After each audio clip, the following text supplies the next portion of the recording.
Hey guys, welcome to Wrestling Fan Open Mic Night. If you're new around here, hit that subscribe button and obviously hit that bell icon so you'll be inundated anytime when I do any uploads for you guys. Now, I do love to talk about professional wrestling, but I don't get a chance to talk about it so much as of late because I've been obviously, like I've mentioned in previous videos, I've been considering plugging away, looking for a job, and just want to say breaking news, I've actually got one that has been offered me after an interview that I had last Friday that I think I mentioned in one of my previous uploads. So, yeah, start on Monday. I'm looking forward to doing that. So, hopefully, I can still do videos for you guys here as well as obviously on TikTok. But I just want to say this. Obviously, yeah, there are a few in between. Obviously, when I do videos as of late, because obviously I've been preparing my stuff and that lot ready for Monday going forward. So, one thing is I want to say to every one of you guys that is watching this, right? I I wanted to talk about this earlier on in the week, but obviously doing what I've done, and that's why.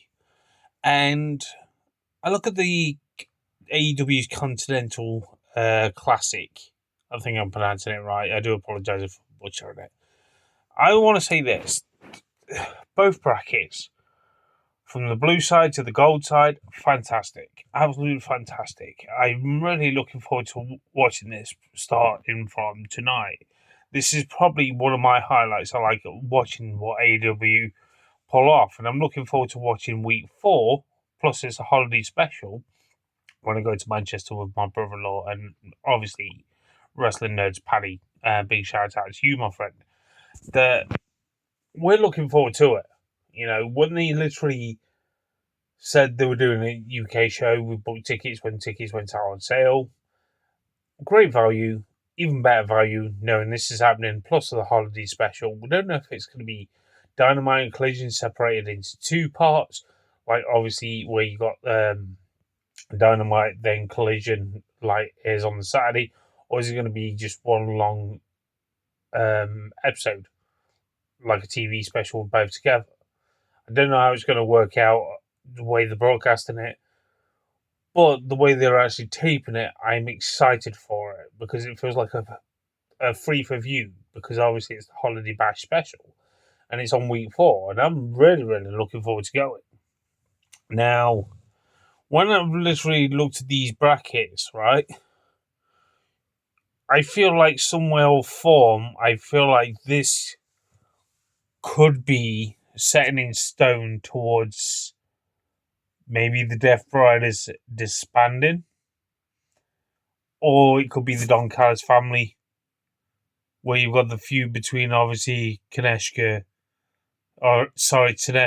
and Okada, mixed in with obviously the likes of Kyle Fletcher. There's endless possibilities with this. And I feel like this is one of the strongest years they've actually done of this. And I look at every member and I think like I can't tell who's going to actually win the whole lot. I really cannot. Because if this makes or breaks two of the biggest factions that AEW's got right now, I'd be really, really surprised. You know, because are you going to break a one? Because obviously members starting to feud, had enough of the likes of John Moxley. And the thing is with me, when I've actually been watching the likes of AEW, that I've seen a lot of body language towards the other members of the Death Riders.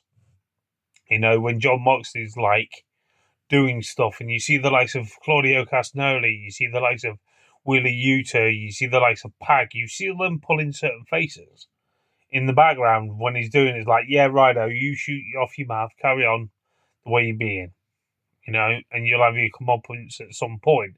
I feel like this could be the part of what we've been waiting for to actually happen. Is this going to be the death of the Death Riders due to this tournament?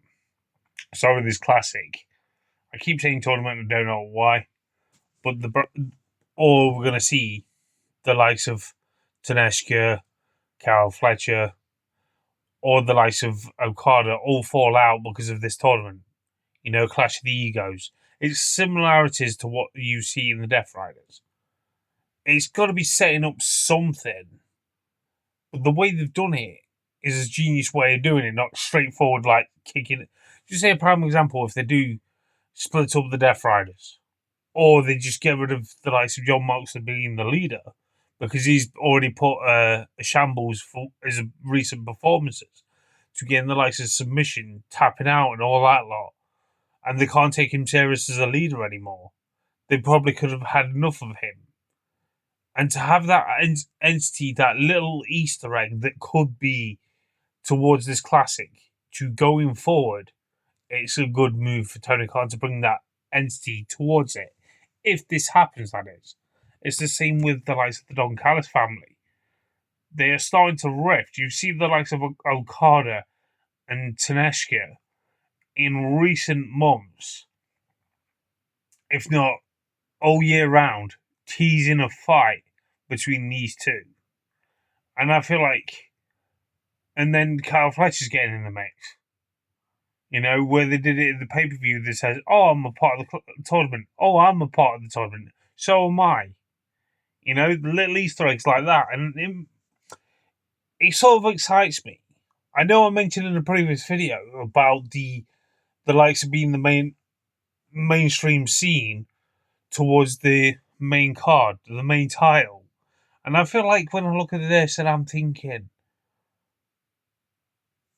I mentioned that.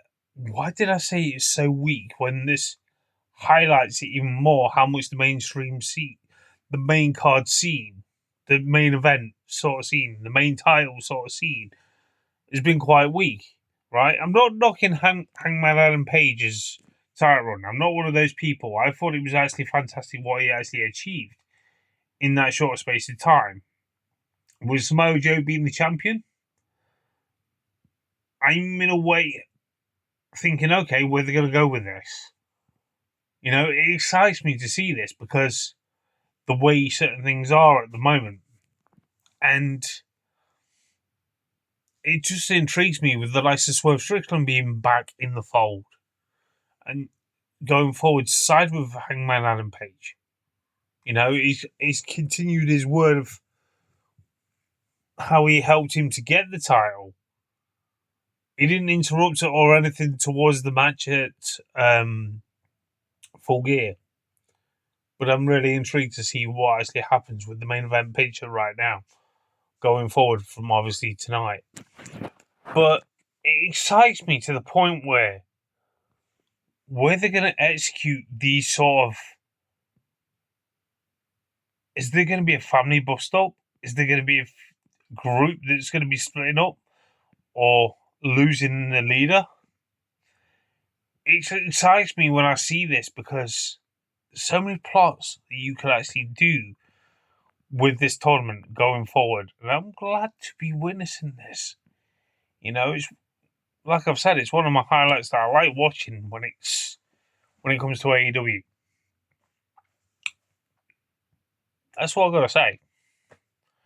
You know, and the one thing that really baffles me when I look at the way WWE didn't book any women's matches on SmackDown last week, let alone on Raw this past Monday night, and I'm not 100% sure if they're going to be booking any on this SmackDown, and I'm thinking it makes no sense whatsoever. I don't watch WWE anymore. I've not watched it properly since SummerSlam. I just try and see clips if I just keep tabs on the product, see if they do anything out of the line. They may slip up. Sorry, Brock Lesnar, I had to say it. But seriously, the women's division, I would say, is carrying that company. That company is really becoming a shambles.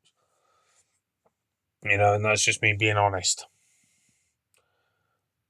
But yeah, there's not much great deal to talk about other than what I've talked about, you know. I'm intrigued to see how much more we've got of this tag team tournament towards the women's title on what do you call it? On Dynamite as well as Collision. I just want to say this, that the women's tag team division is great in AEW. And that's me being honest. But I look at this tournament, it's, to be honest, like, when sometimes when you say wrestling is predictable, at the moment, within the past year, that I would say AEW has not been predictable. And that's a good thing to have. And that's just me being honest. Tell me your thoughts, please do, in the comments.